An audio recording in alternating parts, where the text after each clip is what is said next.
Қайырлы күн, құрметті магистрант. Сіз аналитикалық ойлаудың екінші вариантын талдауында көріп отқаныма шын жүректен қуаныштымын. Бүгінгі вариантта да біз сіздермен 15 сұрақты талдайтын боламыз. Бірінші сұраққа кеттік. Хандықтың алғашқы кезінде халқының бір нәрсе деп тұр. Ары қарай байқасаңыздар, Найман Қарлұқ деп отыр. Сондықтан біз ол Найман Қарлұқтар құрамына кіргендіктен A варианты құрамын талдаймыз, яғни таңдаймыз. Екінші сұрақта Мұхтар Әуезов Абай кезіндегі қазақ даласындағы күні өтіп бара жатқан, бірақ тамырға әлі де тереңдегі ескілікті образына жинақтадым дейді.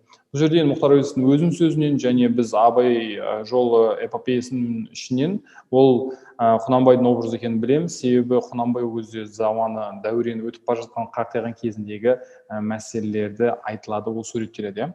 Үшінші сұрақта сөйлемді қайталама қос сөздермен толықтырыңыз деп тұр. Қайталама қос сөз деген ол бір сөз екі рет қайталанады. Мына жерде екіден үштен ғана үйіріліп бір-біріне бұрылып жатып ғана әңгімелеседі. Қайталама қос сөз ақырып деген жарайды. Д вариантындағы бірақ күңкіл екеуі бір-бірімен үйлеспей қалады.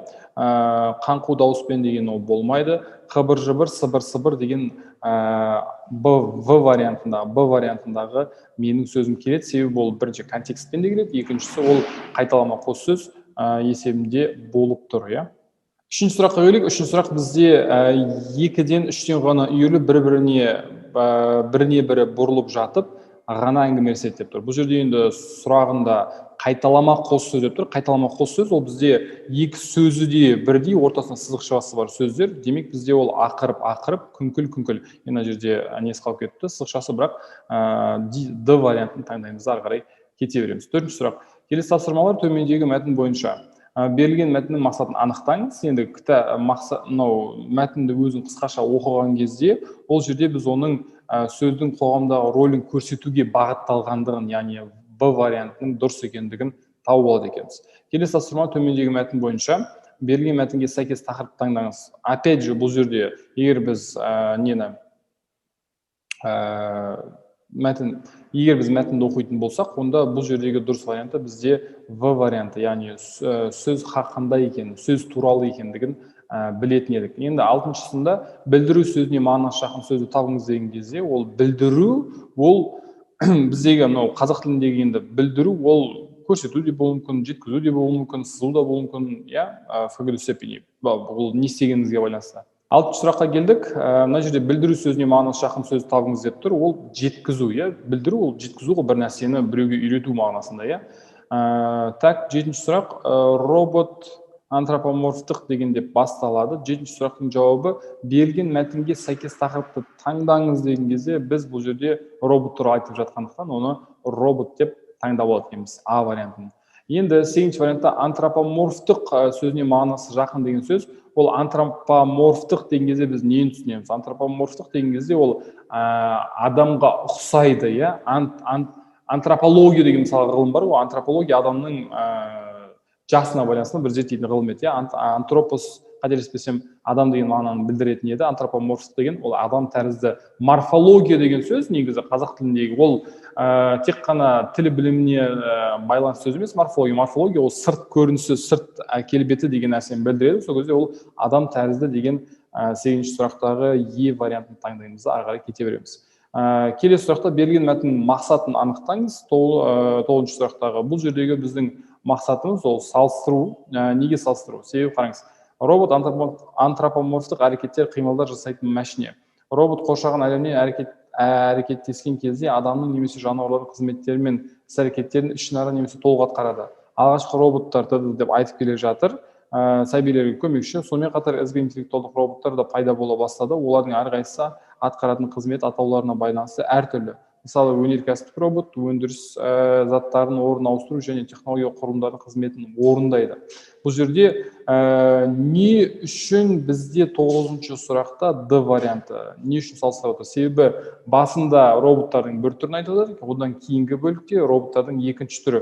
Ал қазір кезде тұрмыстағы көптеген қызметкерді қадағалайтын мүгедектерге, сәбилерге көмекші көңілін аулайтын роботтар жасалынады. Сонымен қатар деп тұрды, интеллектуалдық роботтар деп екінші роботтарды айтып кетіп жатыр.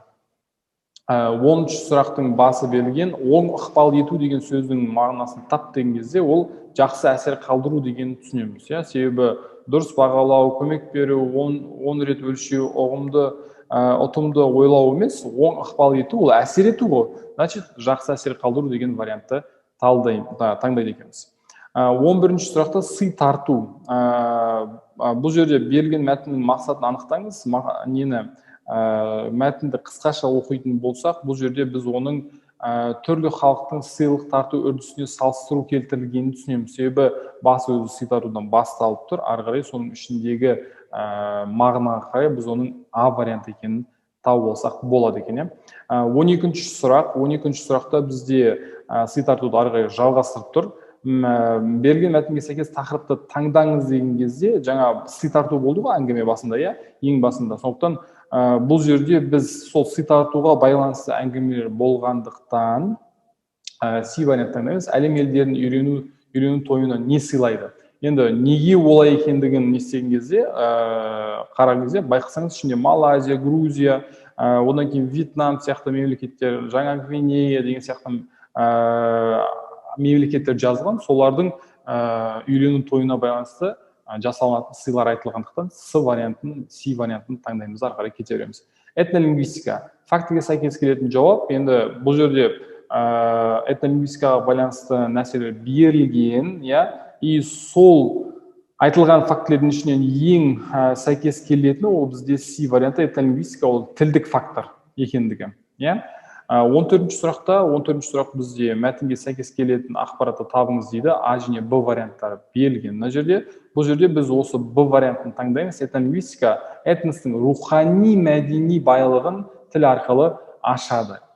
Рухани дегеніміз ол біздің материалдық емес, қолға ұстайтын емес, ол біздің мүмкін жаңағы неміз, салт дәстүріміз, әдет ғұрыптарымыз, сенімдеріміз, нанымдарымыз деген сияқты біздің рухани бағытымыздағы мәселелер талқылайды.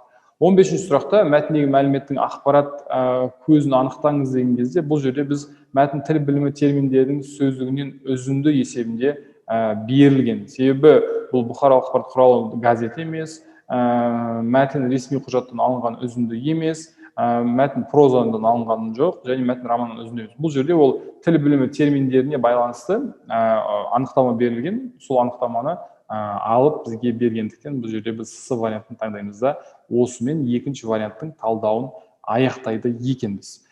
Келесі сабақта кездескенше сау болыңыздар.